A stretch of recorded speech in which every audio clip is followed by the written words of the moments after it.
Bonjour à tous, dans ce troisième épisode consacré au solaire sans batterie, nous allons voir comment recharger avec un panneau solaire tout ce qui se recharge avec une prise USB 5V.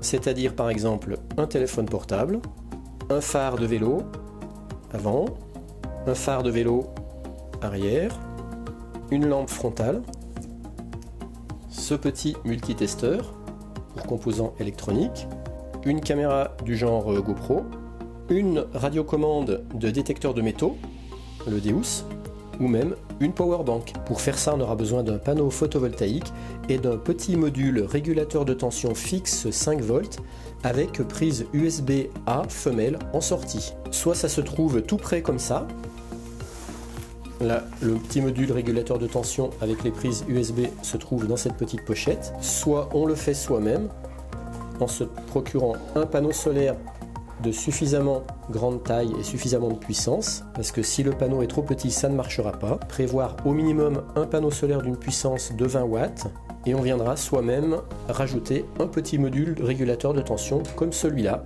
qu'on viendra brancher en sortie du panneau solaire, et là on viendra brancher nos câbles USB pour les recharges. Commençons par regarder le premier cas, le cas où le régulateur de tension est intégré avec le panneau. Donc voilà comment ça se présente. Généralement c'est des panneaux qui s'ouvrent comme ça, en 3 volets. Celui-ci est d'une puissance à peu près de 20 watts, donc normalement ça devrait le faire. J'ai déjà réussi à recharger mon téléphone avec. Et puis là on a une poche qui s'ouvre avec à l'intérieur 2 sorties USB 5V. Je vais vous montrer ça de plus près. On retrouve ici nos 2 prises USB. Et dès que le panneau reçoit suffisamment de lumière, on a une petite LED qui s'allume pour indiquer qu'il reçoit effectivement de l'énergie. Ce panneau comporte un anneau ici et puis des petits colliers. Donc généralement ça peut servir pour l'attacher sur un sac de montagne pour des randonneurs, de façon à tout en randonnant recharger un téléphone ou une petite lampe frontale par exemple, mais à condition bien sûr d'avoir suffisamment d'ensoleillement. Ce panneau n'étant pas très grand, donc pas très puissant, il nécessitera vraiment d'avoir un plein soleil pour par exemple pouvoir recharger un téléphone portable. Avec des panneaux de cette taille, il ne faut pas s'attendre à des miracles. Dès que le soleil sera voilé, la recharge ne se fera pas. Allez, démonstration. J'ai un peu de soleil, je viens brancher mon téléphone. Donc prise USB là derrière.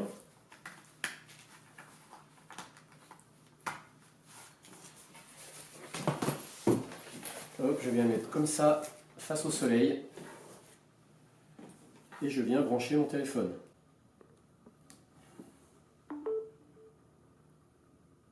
Voilà, la charge est partie. Alors forcément, ça ne sera pas une charge aussi rapide que si je le mettais sur mon chargeur habituel. Malgré la petitesse du panneau, un plein soleil vous permettra de recharger votre téléphone portable. Par contre, ça nécessitera vraiment que votre panneau soit orienté le plus possible face au soleil en permanence. Et puis dès que des nuages viendront voiler le soleil, la charge décrochera parce que le panneau est trop petit, donc il n'a pas assez de puissance pour pouvoir également charger par ciel voilé. Voilà ce qui se passe quand il n'y a pas assez de puissance, il n'arrête pas de décrocher. Donc là, il y a des nuages qui passent devant le soleil. Du coup, j'ai presque plus de lumière sur le panneau solaire. Et il n'arrive pas à tenir la charge. Maintenant, je vais vous montrer qu'on peut également recharger cette petite caméra genre GoPro. Celle-ci, c'est une Xiaomi Yi. Alors, comme il y a 2 prises USB derrière, en théorie, je pourrais également recharger en même temps cette caméra.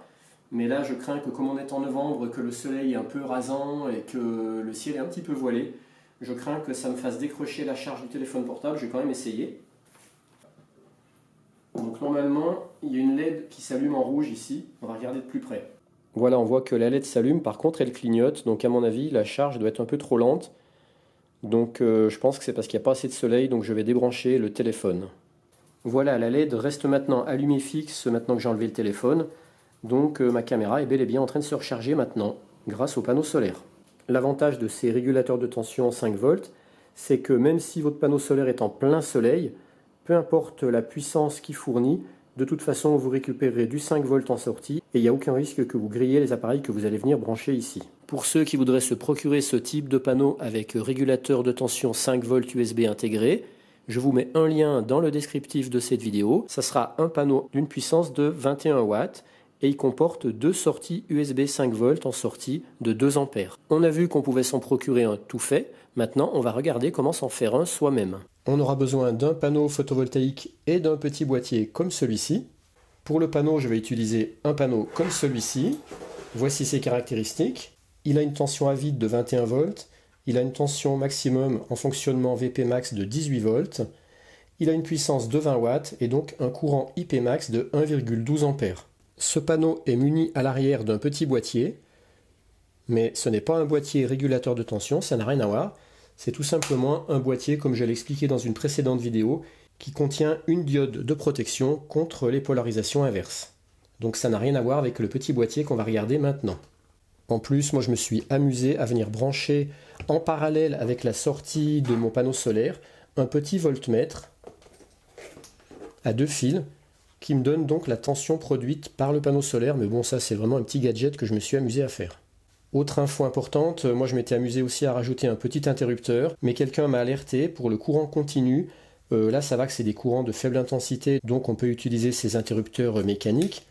Mais par contre, pour du courant continu de haute intensité, au-delà de 10-15 ampères, il ne faut surtout pas utiliser des interrupteurs comme ça, parce que ça pourrait faire des arcs électriques au moment de la coupure. Il faut dans ce cas-là utiliser ce qu'on appelle des relais statiques, qui eux n'ont aucune pièce en mouvement, ce qui fait qu'on n'aura pas de risque d'arc électrique au moment où on viendra couper le courant. En sortie de mon panneau solaire, sur ces 2 fils, je vais venir brancher ce petit boîtier qui est le fameux régulateur de tension fixe 5 volts avec des sorties USB. On va le regarder de plus près. Je me le suis procuré chez Banggood, il coûte 7 €. Voici la page sur le site de Banggood et je vous le mets en lien dans le descriptif de cette vidéo. Quand on le reçoit, il se présente comme ça.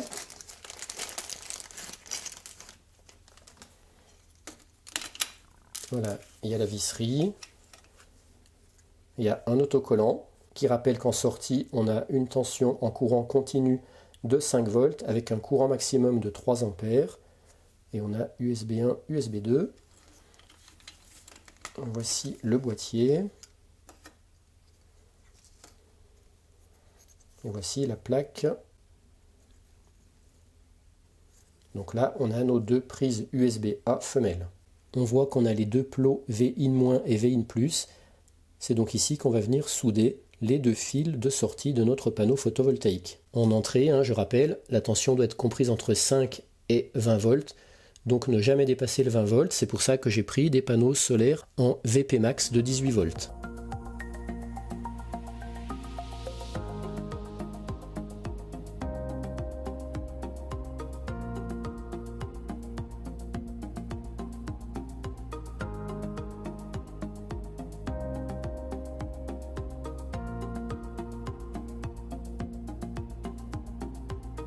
Alors pour les vis, je croyais qu'il y avait une arnaque parce que quand on les rentre comme ça, elles sont déjà à fleur et puis si on visse, ça visse dans le vide. Mais en fait c'est normal, il faut appuyer pour les faire rentrer. Il faut bien appuyer sans forcément visser. Voilà, en appuyant bien, elles finissent par rentrer et du coup après on peut visser. En fait les trous là sont un petit peu trop petits par rapport aux vis, par rapport à la tête de la vis. Donc ça surprend un petit peu parce que quand on la met, on croit qu'on visse dans le vide. En fait, il faut vraiment appuyer pour la faire rentrer, pour faire rentrer la tête de la vis. Donc il faut vraiment appuyer fort. Alors pareil, derrière ici, c'est pas très heureux. Ils auraient pu faire une encoche plus grande pour que nos fils puissent sortir proprement et que le boîtier puisse être à plat complètement. Je vais mettre un petit coup de Dremel pour agrandir ça. Puis après, on peut venir coller cet autocollant dans le bon sens. Donc les prises USB sont là.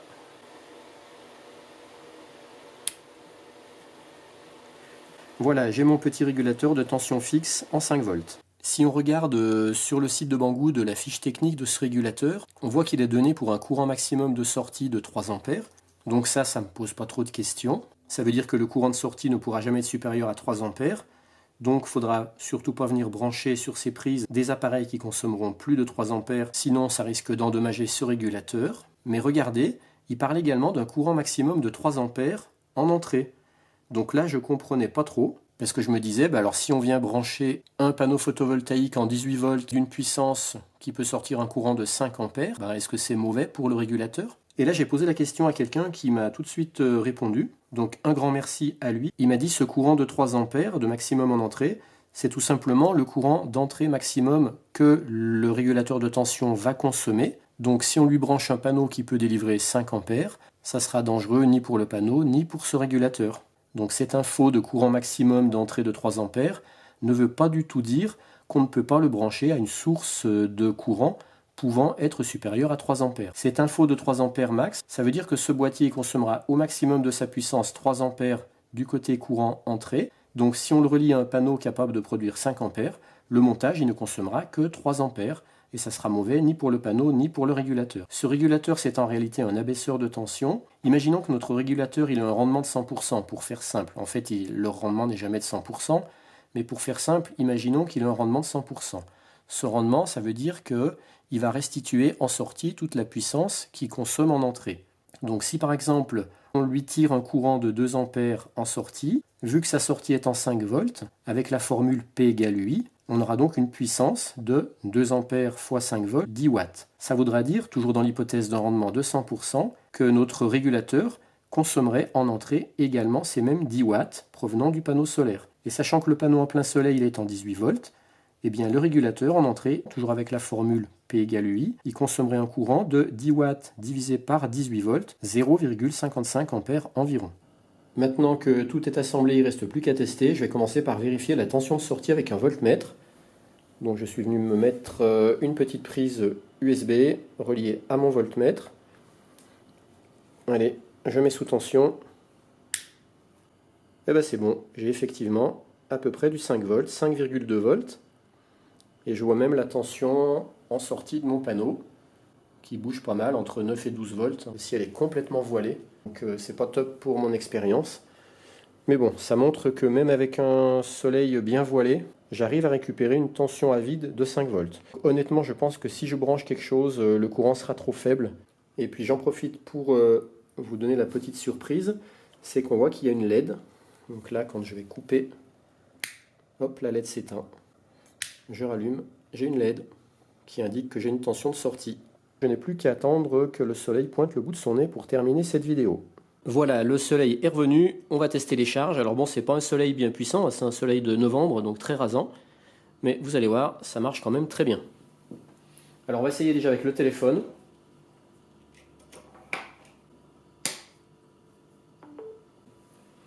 Voilà, la charge est partie.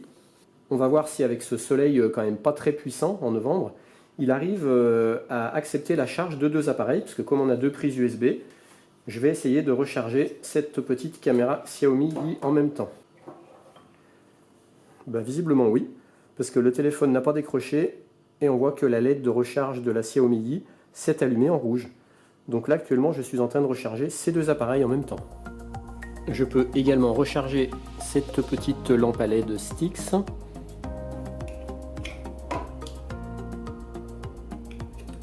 Ou également ce feu arrière de vélo. Ou je peux aussi, par exemple, alimenter une petite horloge à LED comme ça. Bon, bah du coup, je vais me retrouver maintenant avec 2 systèmes de recharge solaire avec sortie USB intégrée. Celui-ci qui est rigide et celui-ci qui est souple. Ici, dans les 2 cas, on récupère du solaire en USB 5 volts en tension fixe, mais on peut avoir besoin de récupérer une tension autre que 5 volts, par exemple du 12 volts. Et bien, ça sera l'objet de ma prochaine vidéo, la 4e, sur le solaire sans batterie. Comment est-ce qu'on peut récupérer une tension ajustable derrière un panneau photovoltaïque. Allez, à bientôt pour la suite. Ciao!